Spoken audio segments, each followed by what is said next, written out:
from the ceiling. I need some confetti. Iris, where you at? We need some confetti, girl. Let me tell you something. Listen, y'all look so beautiful from up here. I just want to say I'm thankful for having me, Iris, wherever you are running around in this place. I came here on a very serious topic, but it's also an opportunity to bless you with what I hope is some information that you can actually take with you and use. And I kind of feel like that I should have some music behind me because this is a celebration, right? We have a room full of mothers, hard-working mothers, and it just feels like it should be a celebratory thing. Y'all looking good, you got your hats on, you put on your beautiful clothes. It just seems like if you're coming out, you ought to be happy about it and have a good time out here today. And I'm going to talk about something serious, but I'm going to make it fun too. And I want to take that hat with me when I leave. I'm just saying, miss, if I could take your hat with me. So my name is Sherelle Henry White, and I am the owner of Right Track Credit Life Repair. And I know that this is an empowerment brunch. And so normally if I'm doing a seminar, then people are coming with notes and pens and ready to take information. But since this is an empowerment brunch, I'm prayerful that the information that I leave you with today, if you can't use it on your own, then you can give it to someone, pass it on to someone who may need some credit information to pull them out of a credit trap. So I'm going to go ahead with this, and I'm going to try to move fast because I got 15 minutes. I already said 15 minutes. All right, so let me go and read. I'm a pretty fast reader, y'all. So I'm going to take my time. But I want to thank Pastor Jefferson because I was also on his talk show some time ago talking about the very same thing, credit and credit repair. You remember? All right, good. So I had some people calling me, asking me questions because all the stuff I was saying, it was so much they had never heard. All right, so the theme of the conference is I shall wear a crown. And what I've learned about a crown is a crown symbolizes royalty, authority, rule, order, and rest. And so these are all mindsets and concepts that should also translate and transfer to your finances. Okay, and that's what we'll discuss for a brief moment here, taking authority over information, setting things in order with your credit life, ruling over it, and resting in your great credit history. How many of you want to be free from financial trouble and credit issues? And I don't know if anybody in here actually care about where their credit is right now. Let me see show of hands. Everybody who cares about where your credit is right now, the score. Okay, so we got some in here who care about their credit, where your credit score is, so I'm happy to hear that. So I've been working on credit and credit reports for over 20 years. But my assignment today is not to give you my bio, but to give you information. So we're going to start right here and say that money and credit and good credit are married. They're a team. They've been married for many, many, many, many years. And like any good married couple, they don't play about their relationship. If you abuse or misuse either one of them, they don't ask questions like we do. They don't give us second chances. They leave and don't even tell you they're going. All right, so they're not, money and credit work together, and they do not play. So you have to take care of them. You need to respect them. If you respect your good credit will take care of you for a very long time. So I know that when I was coming up, my grandmother was very serious about her credit. She was very serious about paying her bills on time. She didn't like to owe people. Nobody likes to owe anybody, but she didn't like that she owed people money. Even if it was a department store, even if it was the corner store. She did not like, because they had credit at the corner stores back then. And she did not like to owe anybody anything. And that's something that I've taken with me my whole life. I remember my grandmother saying, don't owe anybody anything but love. And so I said, well, I want to take I took that concept with me my entire life. I'm not owing anybody anything except love. So when I run up on you, I don't want to owe you money. I just want to be able to love you. Okay, so that's a credit concept that my grandmother taught me. And so I want to talk to you guys today about some things that you could do right now to get your credit in order. So if you are struggling with your credit, if you're struggling with your finances, I want to give you some information today and hopefully you can use it. So I know a lot of us know how to live abased. And what I mean by abased, I mean a lot of us know how to struggle. We become familiar with the struggle, and that's one of the problems with our culture, our people, our society. We become familiar with the struggle, and we get too comfortable with the struggle. And so some of us know how to live abound. Some of us have money. Some of us have resources. Some of us have money. And some of us ain't worried about our credit. Some of us aren't worried about money. We have these things. So in this culture, you should know how to live both ways. All right, but you should never become comfortable with living in lack. And so when you have good credit, you start investing in yourself. So good credit is you investing in you.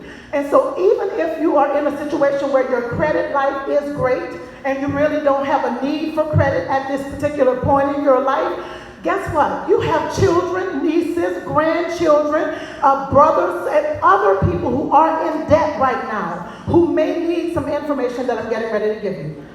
So let's talk about a credit score. I want to talk to you about the way that the credit bureaus use your information to determine whether or not they're going to give you that loan, whether or not you're going to own that home. We got anybody who want to own a home in this house?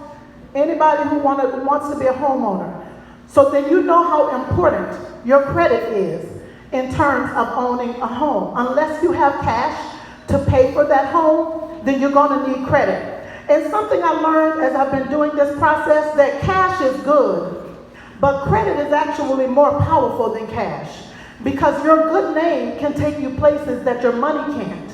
And so I've discovered as I've been working on this, that you don't always need money, but you do need a good name. So your credit is your good name.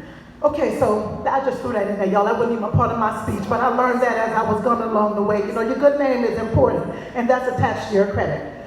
So let me tell you how the credit bureaus determine your credit score. So your credit score is based on the information in your credit report. So the information in your credit report are things like loans, houses, cars, installment loans, things that you purchase. So when the credit bureaus start breaking down your credit score, what they're going to do is start looking at percentages. And they're going to start looking at things like your payment history. I did a video explaining to people why it's important that you never skip a payment without making arrangements. And the reason I did that video is because so many people are intimidated by the thought of having to call a creditor and set up payment arrangements. We just see the phone call and we just hit end. And we don't answer because we don't want to deal with it. But I'm telling you, it's more important not to take that late payment hit.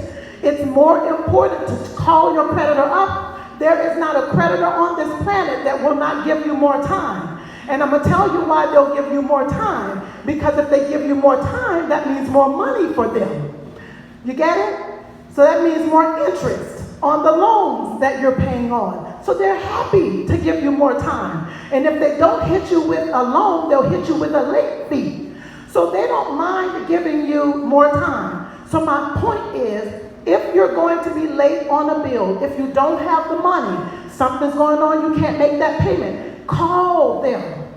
Don't hesitate. Because let me tell you this, your payment history, meaning late payments, delinquencies, these things are 35% of your credit score. Did you get that? That means that if you make a late payment, that late payment is going to chop your credit score up by 50 to 100 points. So if you have decent credit, say you're at 740, 780, one late payment. I'm going to tell you this quick thing. I had a client who called me devastated. And she didn't call me before the situation because I couldn't advise her. She called me after the situation, and she called me crying, saying that her score dropped 100 points and I don't understand what happened. I said, well, what did you do? She said, well, I don't know. I mean, I called the people, I missed the payment. I said, well, hold it. Did you call them? Did you make arrangements? You didn't have the money sometimes things happen and we don't have the money right away to pay the bill. Call and make her, so she didn't call, she didn't make arrangements, so the score plummeted 100 points. All because she missed one, and I'm talking about somebody with a perfect credit paying history. This is why she was devastated that her score dropped so low with one missed payment. So it's important, guys, that you pay your debts on time. 35% of your credit score is based on your credit payment history. Another 30% of your credit is based on your credit cards. That credit card should be a bad word. It should just be a curse word. Credit cards, you know what credit cards are? The devil. But we need them. We need them, you know. So credit cards, 30% of your credit report is based on your credit payment history. The other 30% is based on your credit. And let me tell you how that happens. You have a credit limit on those credit cards. Most, you know, whatever it is, $500, $700, $1,000. Some people have $5,000 credit cards.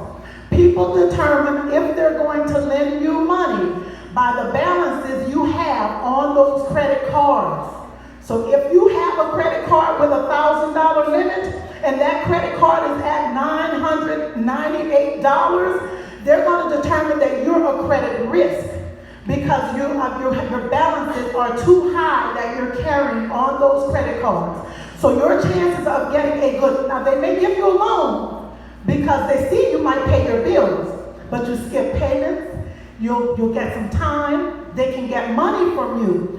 And I'm going to say this too, that people with great credit, like excellent credit, they're not the best customers. The best customers are people like us with 650s, 700, 720s. Why? Because they can make money off of us. The banks can't make money off you if your credit is 800, 850. They can make no money off you. They're going to extend your credit because they have to. Because you got good credit, they got to give it to you. But they can't make the money that they could make off someone like me or anyone else in a 650, 700 range because they can't make the interest payments off you. So it's important that you keep your payments at a good level. And it's important that you keep your credit cards below 25%. That means if you have a credit card with a $300 balance, you need to keep that card at $25. Y'all understand that? If you have a credit card with $500 balance, you need to pay the credit card off. You need to keep that balance at $50 or below. That means what you do is you put a bill on that card every month and let that bill rotate and pay that bill off over time. You know, do y'all understand what I'm saying? Don't wait till the end of the month and pay that bill. Pay that bill up a little bit at a time. Okay, so that you keep that score below 25%, because that credit card with a high balance is going to bring your credit score down. All right, so another thing that they use to determine your credit score is the length of credit. How much time has we? I will be sorry. All right, so I'm going to just go for a few more minutes and then we're going to go. 3 minutes. Okay, thank you. So the length of your credit is another thing that they use to determine your credit history. New credit. Okay, so let me tell you something about new credit. For all of you out there who care about your credit. When you go and apply for a loan, those are called inquiries. If they have to pull a hard pull on your credit, that means they have to go into your credit and pull it. This is really typical when you go to buy and purchase a car. If you're going to purchase a car, hear me, if you have so credit, they're going to shop your credit around, not just with one lender.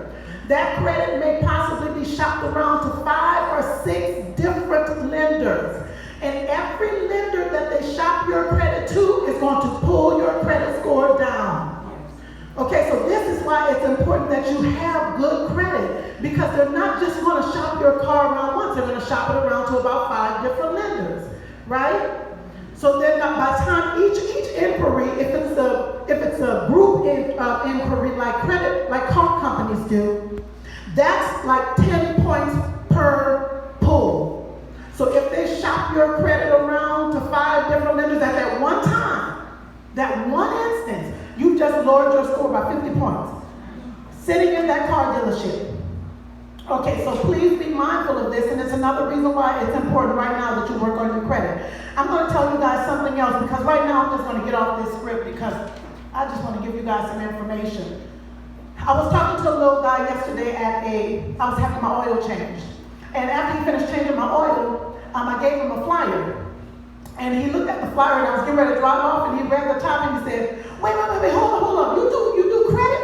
I said, yeah, I help people with their credit. He said, oh, he was a young man. He said, oh man. He said, look. And then he started running down his whole credit history to me while I'm trying to drive out of the oil change place, by the way. And so he starts running down his credit history to me. And then he said, so I said something to him. I told him hold it because he started talking about his car loan. I said, wait a minute. I said, is that your car back there? He said, yeah. I said, what year was that car? He said, it's a 2017. I said, listen, start making your car payments twice a month. When I meant by that, I said, not making your 2 whole car payments a month. Take your 1 car payment, split it in half, and pay it twice a month. What I mean is that if your car payment is $300, $150 in 2 weeks, and $150 in another 2 weeks. Let me tell you why you do this. Not only because it's probably easier on your pockets, because you get paid twice a month, most people. This is something that they do not tell you. Those car payments accrue daily. The interest on those cars accrue daily. That means if you have a loan at 17%, which is astronomical, that means that you have some credit challenges. A 17% loan will cost you like $6 a day. That means 30 days, and it's not just $6 a day, guys. They're tacking that $6 onto your balance and then charging the whole balance the next day for another $6. So it's built, the interest is compounding daily. So if you pay it twice a month, you will not only will you knock about $3,000 off of the life of that loan, you'll come out of that car quicker. And let me tell you this, if you pay your car note twice a month, by the end of the year, you will have made 13 full payments instead of 12 full payments, because there are 12 months in a year, but 52 weeks in a year. So you will have made 13 payments on that car at the end of the year instead of 12. You will not, if you have a $15,000 car, you will probably knock about $3,000 to $4,000 in interest. Clean off that car and you'll come out of it quicker. So if you enter into a 72-month loan, which is like 5 years, you'll come out of that car in about 3 years. All right? So think about that. And listen, you can also do that with your home loans. If you have a mortgage, pay that mortgage twice a month, okay, guys? And that's all the information I can give y'all today. I got a bunch of information in the bag. I got some flyers, some cards, and all this stuff. And thank y'all so much for having me. I love y'all so much.